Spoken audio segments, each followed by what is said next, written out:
Hi guys, it's Michelle, Deception Bytes, and I am back with more Q posts. Q posted yesterday, but unfortunately I was out of town and did not get back in time to address these.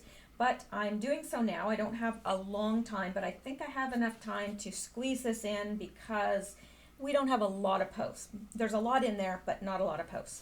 So let's get started.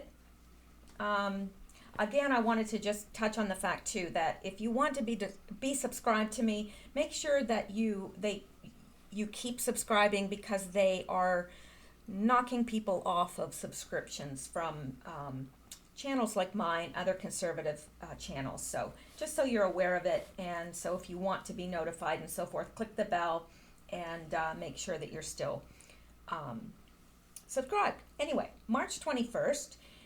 Q writes, the FBI opened a case on Q today regarding boom statements and now the Texas bombings. So when he says today, he means yesterday, and the FBI opened a case. Now, at that time, they had not caught the Austin bomber, and because this was just slightly after midnight when he posted this on Wednesday. And so he says that it was coordinated to end communications here meaning the 8chan board.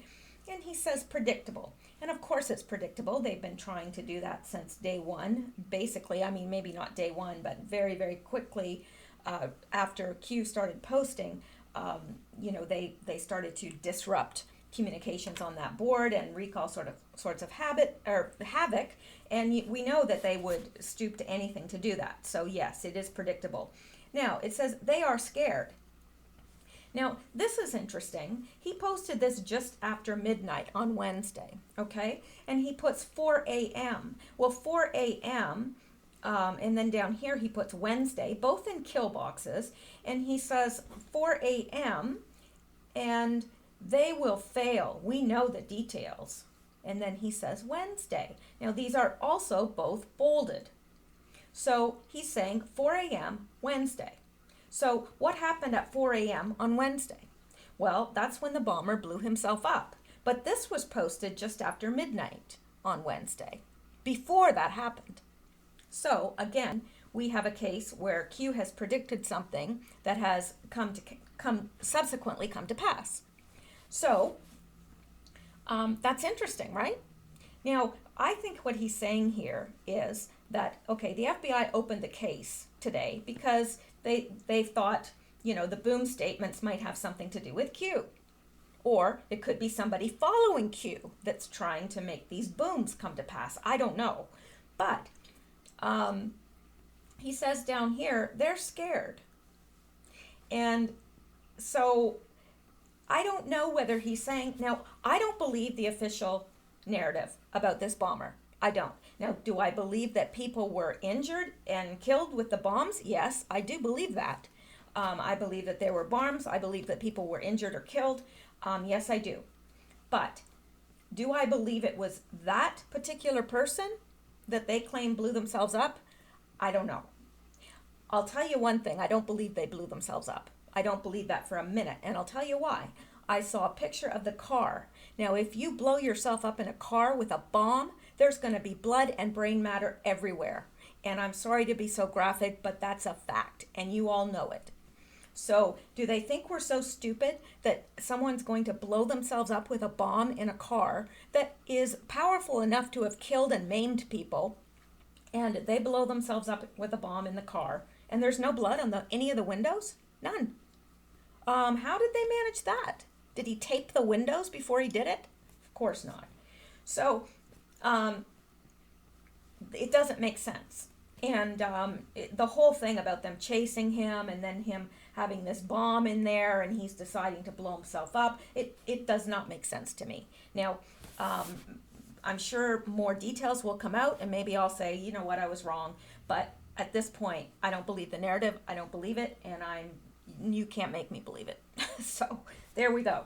Now, I don't know exactly what Q is saying here other than maybe they were trying to pin the blame on Q or a follower of Q. But Q knew that this guy was going to die at 4 a.m. So maybe they intervened because they didn't want it to continue on and Q getting blamed for it. Maybe they are the ones that ended this at the 4 a.m. Wednesday. Maybe they knew that. I don't know. I have no idea. But there's a lot there, and there's a lot for us to pay attention to in the news coming up because it does not make sense. So let's continue on. Oh, hang on. I'm not going to go to this first link because I started this video a little bit before and I stopped it because when I went to that link, it really messed up my computer. So I'm not going to do that link, but I will go here. And that link really wasn't necessary to the overall. Anyway. Okay, and this says, Austin bomber's video amounts to confession, but motive a mystery, police say. Mark Antony Condit, 23, and remember he said that he was from 30 to 50, so I don't know. Killed by blast inside vehicle. Now it says killed by blast inside vehicle. Well, I've seen a picture of the vehicle. No blood anywhere. While fleeing SWAT team. A 25-minute cell phone video left behind by the bomber whose deadly explosives terrorized Austin for weeks details the differences among the weapons he built and amounts to a confession, police said, but his motive remains a mystery. Mark Antony Condit, an unemployed college dropout who bought bomb-making materials at Home Depot, recorded the video hours before he died after detonating one of his own devices as SWAT teams closed in. It seems to indicate the 23-year-old knew he was about to be caught, said Austin Police Chief Brian Manley. It is the outcry of a very challenged young man talking about challenges in his own life, Manley said of the recording, which authorities declined to release amid the ongoing investigation. Now, in the previous video, which I just didn't, which I stopped and I restarted it because my computer hung up on that other video. That other video, or that other link rather, that I was going to show you, talked about him and why he was doing it. And he said, well, I don't want to kill people. I just want the world to burn. Does that make sense? If you didn't want to kill people, would you make a bomb which you know is going to either kill them or maim them? Why make bombs if you don't want to kill people? You just want the world to burn. Well, then why not set fires? I mean, not that I'm advocating that. Good gosh, no. But, I mean, does it make sense? And then he compared himself to the Zodiac Killer and said, I want to be as prolific as the Zodiac Killer, who was a serial killer. But he says, I don't want to kill anybody. Sorry, but none of that makes sense. So either this young man is extremely troubled, or this is a complete, this isn't the guy, or I don't know. But, and he was also homeschooled, and they made sure to emphasize that, as if homeschooling is going to raise serial killers. Of course, they don't want people homeschooled. They want you in their indoctrination centers. And I'm not against schools. I'm just against, I mean, obviously I'm not against school. I have a lot of education, but I just am against some of the forced curriculum and so forth that's in schools, and the, you know, indoctrination. So, officers prepared to move in for an arrest. When the suspect's sport utility vehicle began to drive away, they followed. Condit ran into a ditch on the side of the road, and SWAT officers approached, banging on his window. Within seconds, the suspect had detonated a bomb inside his vehicle, blasting the officers backwards. Yeah. Have you seen a picture of his vehicle? No blood. There's no blasted out windows. But it was powerful enough to blast the officers backwards? Huh? What? One officer then fired his weapon at Condit, the chief said. The medical examiner was not finalized the cause of death, but the bomb caused significant injuries, he said. Now, that doesn't make sense either. If you were the officer at the scene, you were just blasted back by this explosion, okay?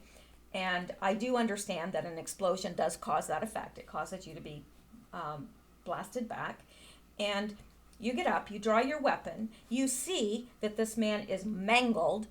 He's completely subdued, obviously. Why shoot? Why shoot at that point?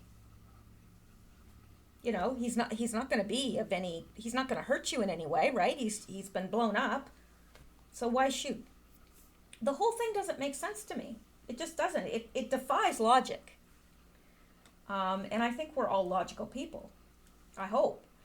Within seconds, okay, backward. So they're not sure what killed him, whether it was the shot or whether it was the bomb.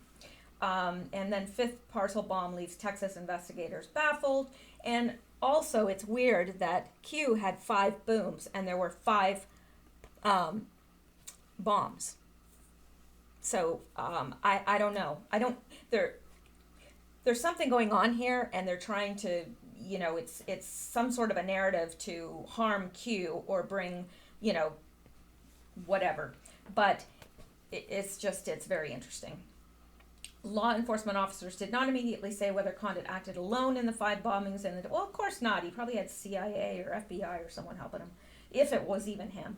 That killed 2 people and badly wounded 4 others. He's a school dropout. He's a college dropout, but he knows how to make bombs.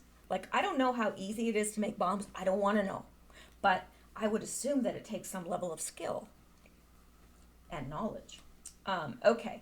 So investigators released few details about Condit. Well, of course they did. They wouldn't want us to start questioning, except his age and that he was white. Neighbors say that he was homeschooled. Yeah, like that's important. He later attended Austin Community College from 2010 to 2012, according to his college spokesperson, but he did not graduate. Excuse me. In 2012, in a 2012 online blog that the college spokesperson said Condit created as part of a U.S. government class project, he gives his opinion on several issues, often in response to someone else's commentary. Condit wrote that gay marriage should be illegal, argued in favor of the death penalty, and gave his strong thoughts on why we might want to consider eliminating sex offender registries. In the About Me section of the blog, Condit wrote that he wasn't that politically inclined, but did view himself as conservative. Oh, well, those conservatives, they're always blowing people up with bombs.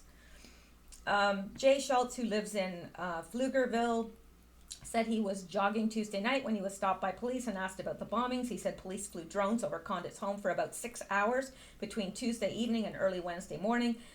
Schultz described the home as a weird house with a lot of people coming and going and a bit run down. A neighbor who watched Condit grow up said he always seemed smart and polite. Jeff Reed said he lived next to Condit's parents for about 17 years and described them as good neighbors. Condit had visited his parents regularly, he said. Condit's family released a statement saying they had no idea of the darkness that Mark must have been in. His uncle, Mike Courtney, said his nephew was a computer geek who was intelligent and kind. So, I don't think that, and they're saying that there's more bombs possible because they don't know if he's hidden any other devices before he died. So, anyway, that's about all we need to do of that. Just wanted to give you an idea there. Excuse me. Now, let's go to the next one, which is very interesting. Now, Q says MZ, which is Mark Zuckerberg, and RT, and that's Ritzvy Traverse Management. Ritzvy Traverse is the guy. And remember, Q, way back, said to keep an eye on Ritzvy Traverse Management. So, these two had a big meeting, but they weren't the only ones. The cell phones were left at the door. Now, why? To prevent any leaks, of course. +8. So Q is saying they had a big meeting. Mark Zuckerberg and Ritzvy Traverse, they had this big meeting. The cell phones were left at the door, and there was 8 more in there. 5 of those 8 were political people. They were politicians of some sort. They were in the government. 1 was a former Intel director. So we've got 5 are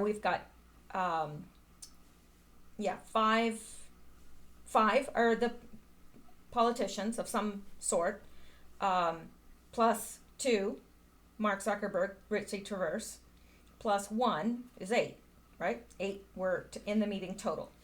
And he said mask and spin. Well, mask and spin is, of course, when you spin something, you put a positive edge on it. And we all know what has come out about Zuckerberg now. It's out in the news that, about our information and everything. And he has apologized, and it sounded so sincere. Not. So that's what they're talking about. They're trying to mask the how large it is, and they're trying to put a spin on it, a more positive spin on it. And he says, identify friendly insiders. Now, I'm not sure if he's asking us to identify friendly insiders or they were trying to identify friendly insiders.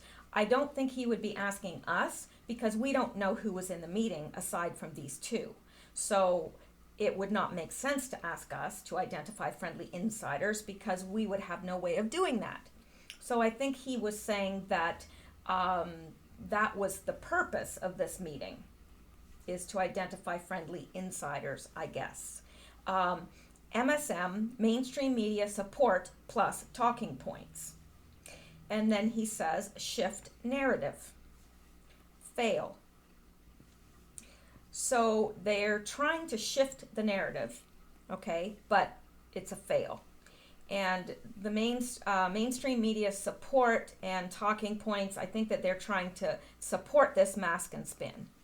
That's how I'm reading this. So they're trying to support this. They're trying to shift the narrative to make it a little less, extreme than it is, but it's failed, okay? And Q is saying, we hear you. We have the algorithm. Ooh, they have the algorithm. Now, what algorithm would that be? Well, obviously, it's the algorithm that they're using. Zuckerberg, probably Twitter. This guy's a real big wig in Twitter. And he's got, I think, the second most, shares, if I'm not mistaken. And he says, we have the algorithm. And then he said, thank you, @Snowden. To me, this means that Snowden is cooperating with them now. Because remember when they asked Snowden, it was kind of like a showdown, like, you're going to have to respond. Because they had people right there that could have arrested him. But I think that he's now working with them. So thank you, @Snowden. And then he's saying, learn chess. And I think he's saying this whole thing is just, it's one big chess game. It's one big, it's a game. I mean, it's not a game, but it is. It's like your move, And then it says, down she goes. Well, that can only be in response to Hillary Clinton. Because we know that Hillary had Zuckerberg, and I don't know who all it was, but they were in on helping her get elected by changing the algorithms. We already know that. Q has already come out and told us that. So that's that. And he says, nobody escapes this. Nobody. Q. Now, let's go out, take a quick look at this link. Maybe. Okay, here we go. Facebook stocks drop after reports of FTC probe and UK summons of Zuckerberg in data scandal. So this is what's hitting. Whoops, sorry. Hang on. Mishel Sandberg did not talk. Hang on one second. I'm not familiar with this one as well. Now, so this is what's hitting the news, of course. If you've been watching the news, this is everywhere. And he apologized. It's kind of like you catch two kids doing something wrong and you tell one, now you apologize to your brother or you apologize to your sister, and he goes, I'm sorry. But of course, it's not that he's sorry, it's that he's sorry he's caught. So that's what this is. The probes follow a weekend of turmoil for Facebook after reports that Cambridge Analytica gained access to the data of more than 50 million users. Shares of Facebook fell as much as 5% Tuesday after falling as much as 8% on Monday. Now, UK officials are also investigating the mishandling of data. Now, the interesting thing here is that Zuckerberg, just a few days ago, knowing that this was going to hit the news, sold off it could have been billions, I'm not sure, I'd have to look that up, but it was a lot of his stock, a huge amount of his stock he sold off. So, isn't that insider trading? I mean, didn't what's her face? Oh, what's her face? She was the homemaker on TV there. Martha Stewart. Didn't she go to prison for that? I think that's insider trading. Anyway, so he sold off his stocks knowing this was coming. Then he apologized. I'm sure he's really sorry. The Federal Trade Commission is investigating whether the use of personal data from 50 million Facebook users by Cambridge Analytica violated a consent decree the tech company signed with the agency in 2011, Bloomberg reported Monday. The probe followed a weekend of turmoil for the social media giant. Reports this weekend said the research firm improperly gained access to the data of more than 50 million Facebook users. We are aware of the issues that have been raised, but cannot comment on whether we are investigating. We take any allegations of violations of our consent decrees very seriously, as we did in 2012 in a privacy case involving Google, a spokesman for the FTC said Tuesday. Okay. So, and a violation of the consent decree could carry a penalty of $40,000 per violation. I mean, $40,000 to Mark Zuckerberg is like, he could wipe his butt with that, and throw it away. He could burn that in the fireplace and never miss it. I mean, that's nothing. So, yeah. This really isn't the issue anyway. This is just a surfacey issue. It's much, much less damning than the truth. I mean, obviously this is true as well, but there's a lot more involved than just this. So, there's that, and and here is this guy, Ritzvi Traverse, and we're going to look into him maybe a little bit later in another video. I am got to wrap this up very, very shortly because I'm in between appointments. So, okay, so this is this guy, Ritzvi Traverse, and he's involved in all sorts of stuff. We invest in companies like ICM, Flipboard, Square, Twitter, Summit, CSAC, and it's this guy's a big dude. This company is investing massive amounts. I'm not sure how much he put into Twitter, but dang, it was a lot of money. And also Playboy, I think he owns big shares in Playboy, all sorts of companies. So this is we partner with the world's most iconic brands. Now, this company is a company that Q has told us a couple times now to keep our eyes on. And I can't remember the exact wording, but it was basically we need to check this out. Now, I haven't come across too much information about them. It seems like their dealings are a little bit, not completely translucent. So, but I am going to look into them further because there's something here, and I'm going to look into this meeting a little bit further in another video. I'm hoping to do another video tonight when I have a little bit more time to process this and to really look into some of this stuff. So, now, unfortunately, because I'm located temporarily in Canada, it will not allow me to view this. But I have heard from others that it's a comedy routine where they are making fun of people that are following the Q conspiracy. So, I don't know. Please leave comments in the comments below, because if you have seen this and you know exactly what it is, let me know, because I cannot view it from here. So I'm sorry I can't kind of pull it apart and look at it because I just can't get it. So anyway, and Q ends up saying panic mode. Enjoy the show, Q.